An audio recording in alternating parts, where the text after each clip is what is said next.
Olha, se tivesse que escrever um artigo sobre isso, eu estava pensando hoje pela manhã quando eu acordei, né? O título do artigo poderia ser Os anistiados atiram pelas costas. Isso aqui tem absolutamente tudo a ver com a cobertura que a gente está fazendo sobre a tentativa de golpe de Estado. Tudo a ver. A gente esquece que a história, Vivi, a história muitas vezes ela não ensina, isso é um pouco bobagem, né? A gente vê agora na Alemanha as estatísticas mostrando tanto estatísticas eleitorais alçando pela primeira vez a extrema-direita a um segundo lugar nas urnas, como uma quantidade cada vez maior de jovens na Alemanha que, mesmo em um país onde você tem uma história de meia-culpa muito forte em relação ao nazismo, isso é ensinado nas escolas, isso é ensinado nas famílias, há leis severas no país onde você não pode, de fato, refundar o partido nazista. Bom, na Itália, na Constituição italiana tem isso também. A Constituição italiana de 46, há um artigo constitucional que proíbe a refundação do partido fascista. Mesmo nesses países, a memória do que aconteceu durante a Segunda Guerra Mundial está ficando no passado. E a gente está falando de algo que aconteceu ontem. Nós temos ainda pessoas que foram presas e foram para campos de concentração e de extermínio, que estão vivas ainda. Então, essa história que a história ensina, eu não tenho muita fé nisso não, sabe? Agora, a história, ela ilumina, ela serve para iluminar. A gente vem falando da tentativa de golpe de Estado, a gente vem mostrando a investigação da Polícia Federal, a gente vem mostrando a denúncia da PGR, a gente mostrou principalmente aquela parte da tentativa de golpe de Estado chamado Punhal Verde e Amarelo, com táticas militares de emboscada e assassinato, seja por arma de fogo, seja por arma explosiva. Os caras detalharam, inclusive, o que se conhece popularmente como bazuca para matar uma pessoa. No caso, o ministro Alexandre de Moraes. Eram as armas que estavam detalhadas nesse plano. Seja por envenenamento, a neutralização do inimigo. Esse caso do Igor Mello, ele tem absolutamente tudo a ver com isso. Esse é um caso de anistiados. É um caso dos anistiados do passado. O cara, Vivi, estava trabalhando numa casa de samba no Rio de Janeiro. Veja, estuda, trabalha, faz bico num outro emprego e ainda tem um blog e um canal no YouTube que fala sobre Botafogo. Então, o cara estuda, trabalha, ele sai do trabalho, ele vai para um outro trabalho. E no final de semana ele vai acompanhar o jogo do Botafogo. É de se imaginar que seja uma pessoa muito mais ocupada, aliás, do que a imensa maioria das pessoas que eventualmente olham e falam, não, mas isso aí alguma coisa fez. Isso aí eu posso imaginar, aquela coisa que a gente sabe. E a gente tem que fazer uma abertura do programa para explicar pela milésima vez. Veja a loucura do que a gente está fazendo aqui, e é necessário, mas é uma loucura. Nós precisamos explicar por que é que este jovem negro não é um bandido. É uma inversão da parada, entendeu? Eu preciso ficar aqui 20 minutos. Gente, olha só, tem essa prova de que ele não é um bandido. Veja, a inversão da prova, é uma inversão de prova social. Ele trabalha num tal lugar, ele tem a câmera que pegou ele lá, ele faz bico, os amigos conhecem, os amigos jornalistas que acompanham o Botafogo sabem quem ele é, acompanham o canal, um cara gente boa. Ufa! Provamos que este homem negro brasileiro não é um bandido. Que esforço diário a gente tem que fazer. Todos os dias a gente vai ter que fazer um esforço como esse. É uma coisa maluca, saindo do trabalho, final do expediente, trabalhando até 1 da manhã, pega um mototáxi para ir para casa, ele estava em cima da moto, gente, sentado atrás. Encosta um carro do lado da moto e depois descobriu-se que era um casal, um policial já na reserva e a sua esposa. A esposa tinha tido, supostamente, porque nem se sabe se foi isso que aconteceu, porque depois a investigação mostrou que sabe-se lá se foi isso que aconteceu. A esposa teve, supostamente, o celular roubado. Ela olha, Vivi, uma moto em movimento com um jovem negro na garupa e fala, foi ele. Foi ele, isso. O que o marido fez? Puxa o revólver e atira pelas costas. Isso. As pessoas levaram ele, e não foi a pessoa que atirou que levou para o hospital, não, tá? Testemunhas. Esse PM disse que o Igor fez menção de sacar uma arma. Curiosamente, não foi encontrada nenhuma arma, Não. nem com o Igor, nem com O taxista. E nem no local. Não Ninguém foi. encontrou arma. É pior, William. É pior, porque no primeiro depoimento ele falou que o Igor tinha sacado uma arma e atirado 2 vezes contra ele. E no segundo depoimento falou, não, ele fez menção de mexer perto da camisa que parecia uma arma. A esposa também falou no primeiro depoimento que ele tinha sacado uma arma. No segundo depoimento disse o que disse. Não tem arma, não tem roubo de celular, não tem nada. Eles simplesmente fuzilaram o Igor pelas costas. O Igor foi levado ao hospital. Ficou custodiado pela polícia militar no quarto do hospital, como se bandido fosse. E aí é preciso um esforço enorme. Veja, William, se o Igor fosse um cara menos querido, porque a gente viu na porta do hospital não só família, amigos, pessoas que o conhecem pelos jogos do Botafogo, se fosse um cara menos querido, e ninguém é obrigado a ter muitos relacionamentos e pessoas que gostam de você, talvez jamais, como vários jovens que são assassinados nessas mesmas condições ou que vão presos injustamente, reconhecidos, né? Os reconhecidos do Brasil, poderia ser outro título do artigo, né? Os anistiados atiram pelas costas e os reconhecidos do Brasil, jamais saberíamos a verdade. A gente sabe porque tem gente que imediatamente foi lá e falou, não, isso não aconteceu. Está provado pelas câmeras, o horário que ele saiu do trabalho dele, o horário que aconteceu. A mulher essa mentiu o horário que ela tinha tido o celular roubado para encaixar numa narrativa de que tinha sido antes da tentativa de assassinato, porque tentaram matar ele ontem, segunda-feira, né?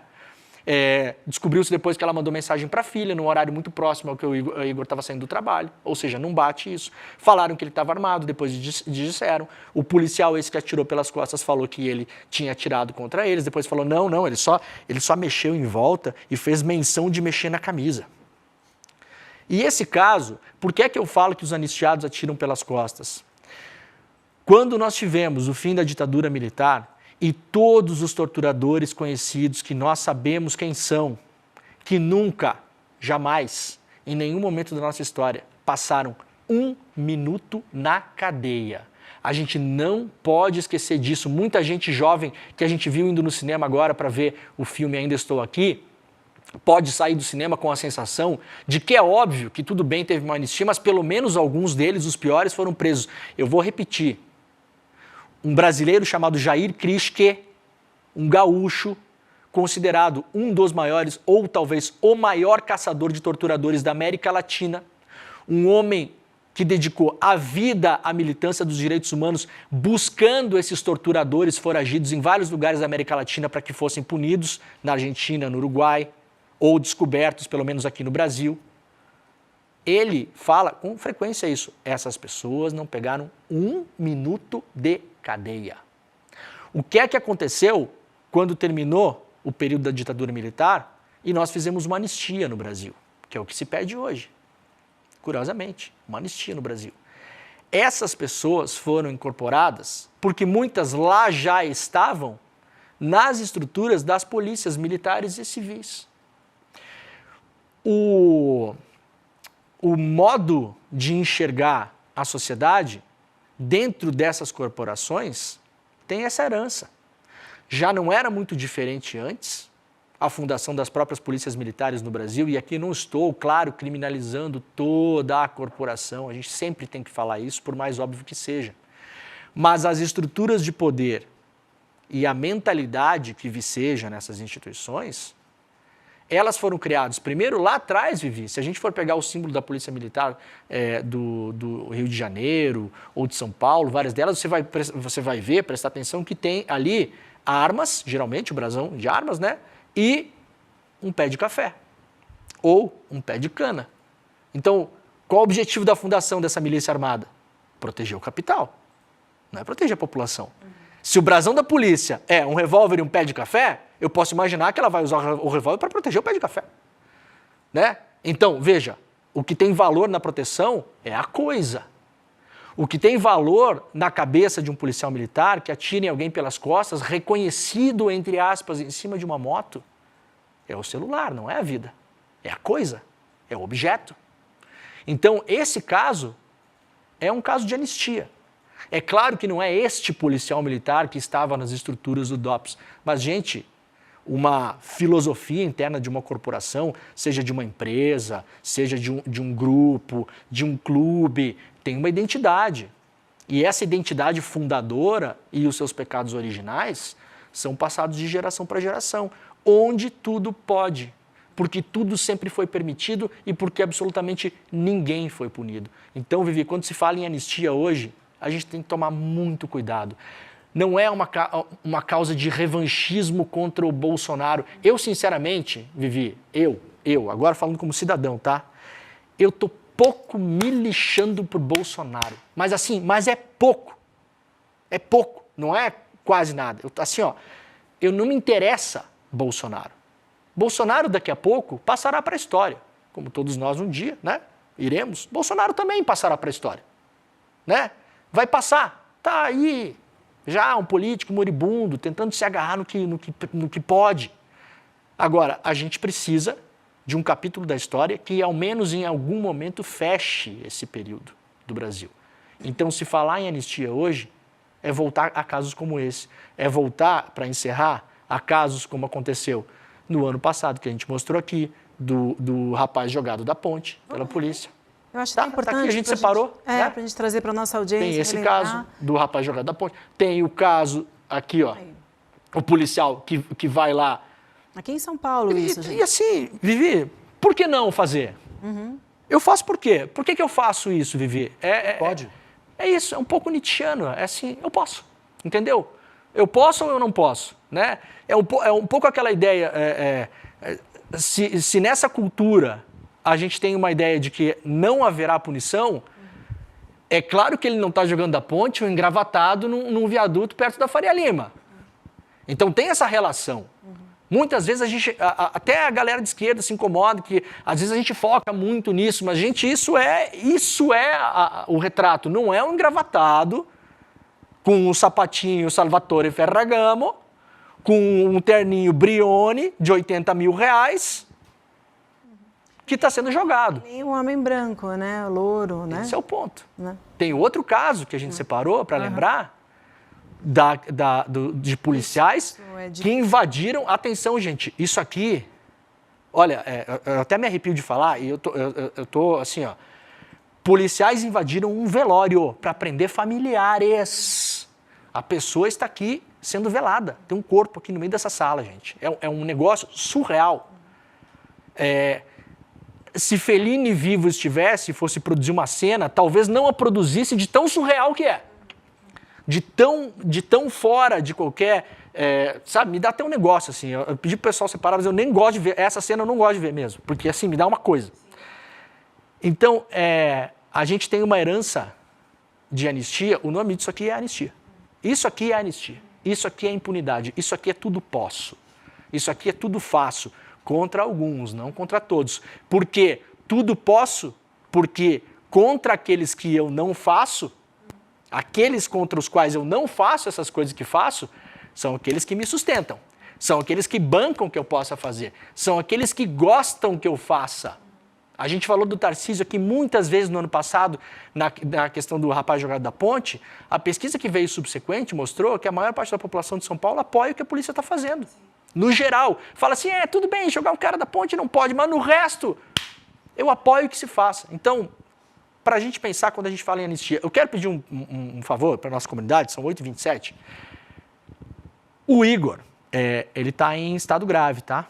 Ele conseguiu dar um depoimento, mas ele está internado no hospital, está em estado grave. Eu vou pedir, a gente pode fazer um mínimo, que é trazer essa história à tona, sensibilizar as pessoas, e ele tem um canal de YouTube que fala de futebol. Vamos lá, galera que torce pro Botafogo, galera que não torce. Vamos lá, um canal, o sonho dele é ser jornalista, William. Ele vai cobrir jogo, assim, de graça, tá lá fazendo, ele gosta de ficar na beira do campo, os colegas gostam dele, então vai lá seguir o canal do Igor aqui, ó, canal do Igor Mello, ó, com um L só, né, chama Informe Botafogo.